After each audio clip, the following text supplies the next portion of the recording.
ហើយក៏ដល់មនុស្សឲ្យចេះដល់បង្រៀនមិនអាចជប់ទេញោមគ្មានព្រះណាប្រកែលើលោកនេះជប់មនុស្សឲ្យទៅអ្នកប្រាជ្ញទេគ្មានទេព្រះណាអត់មានទេព្រះសម្ដែងវិទ្យាច្បាស់តែបញ្ញាកើតឡើងដោយសារតែការរៀនសូត្រនេះ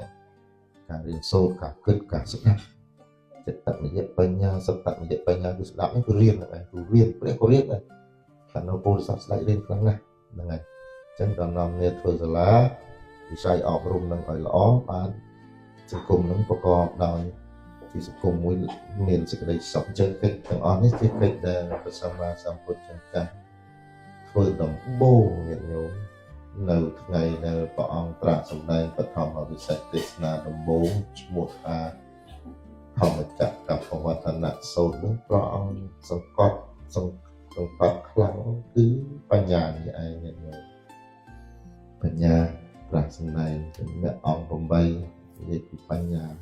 អត់បញ្ញាអត់បានលេញោមមើលញោមស្រុកអាមេរិកនេះមនុស្សរៀនខ្លាំងណាស់រៀនស្រុកនេះគឺតមែនទេតាមរៀនអ្នកដែលគេរៀននឹងរៀនខ្លាំងអញ្ចឹងស្រុកយើងចង់ឲ្យរីកចម្រើនចង់អីទាំងអស់គ្នាដល់ប្រសងហ្នឹងក៏ត្រូវតែចេះប្រសក់ក៏ត្រូវតែចេះតែសំណួរសួរថា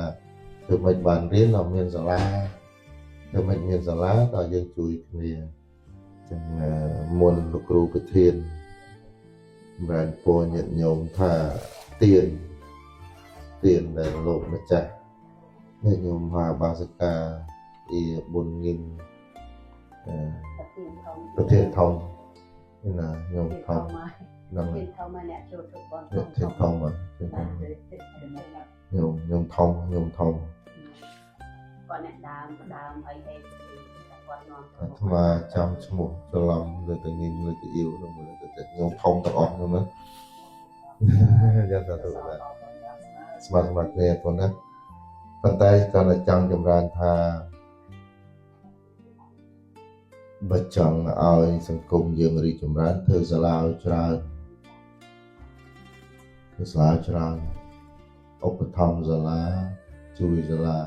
មិនមែនតែញោមនៅស្រុកអាមេរិកទេស្រុកខ្មែរញោមស្រុកខ្មែរនោះក៏ជួយដែរ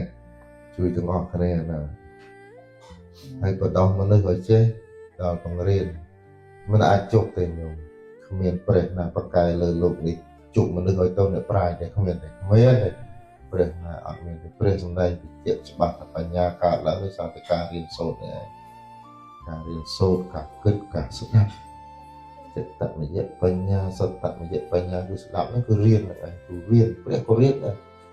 តែនៅពលសាស្ត្រស្ដេចរៀនខ្លាំងណាស់ហ្នឹងហើយអញ្ចឹងដល់នាំគ្នាធ្វើសាលាវិស័យអប់រំនឹងឲ្យល្អបានសង្គមនឹងប្រកបដោយជាសង្គមមួយ